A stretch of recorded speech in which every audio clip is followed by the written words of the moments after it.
This is John Persinos, editorial director of Investing Daily, and with me is Dr. Stephen Leeb. If you watch a lot of financial television, he needs no introduction.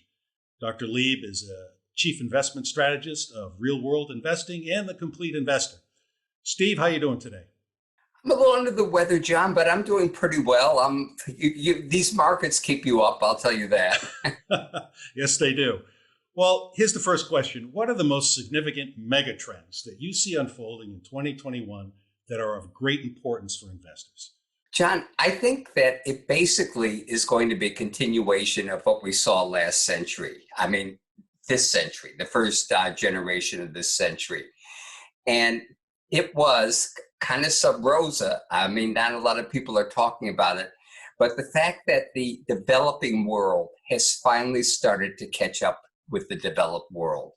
I think for the first times in the post-World War II period, certainly, growth in the developing world was considerably faster than the developed world. And that is going to continue. Recently, I mean, when I say recently, I'm talking within the past couple of weeks, the developing world, mostly the developing world, signed a multilateral trade agreement called RCEP. Don't ask me what the symbols or the letters stand for, but it means that they signed an agreement initiating the largest multilateral trade legislation or trade agreement in the history of mankind. And this is with the Asian countries and China. And basically includes, I would say, most of the members of most of the signatories, the vast majority were part of the developing world. This will just further advance their growth. I mean, this trading agreement.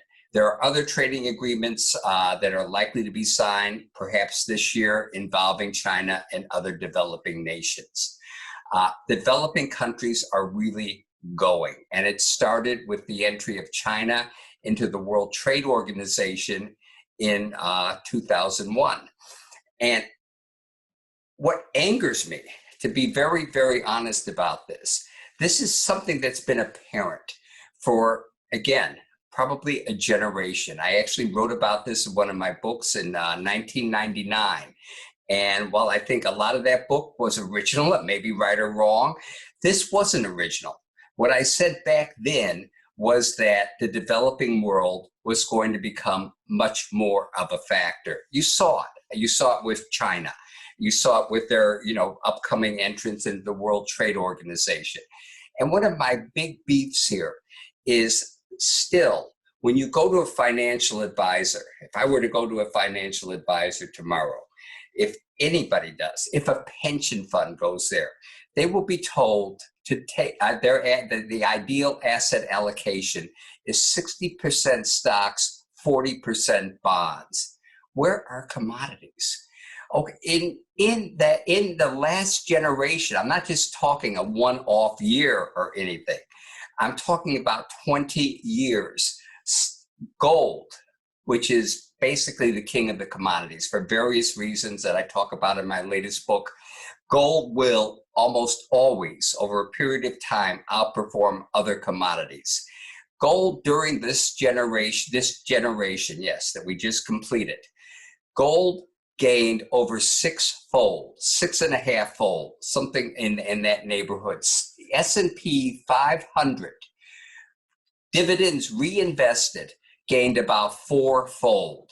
Now, and bonds gained about 3.5-fold. In other words, the typical allocation that the individual investor is told to buy is just stocks and bonds. That's a terrible idea. And it's an idea that the financial industry could have easily seen. Nothing secret about it, that gold was going to do fairly well and commodities were going to do fairly well. And incidentally, copper also outperformed stocks. Silver also outperformed stocks, and iron ore also outperformed stocks. As we speak, we're 11 months into the new year. Well, copper, for one, is up from 220 to about 360.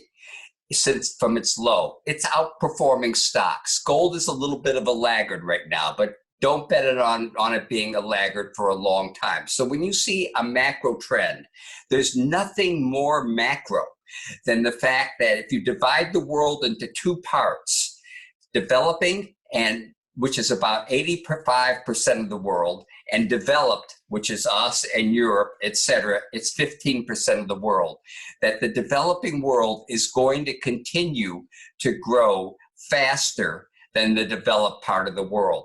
What this has been compounded by, two factors. One, immediate. For whatever reasons, the coronavirus affected the developed world much more than the developing world. Just to take an example, in the USA, we have had nearly as many deaths as has all of Asia. Asia has about 140 times more people than the USA. Now that's an astounding difference in terms of effect of the pandemic. And that again has boosted growth in the developing world and has held growth back in the developed world.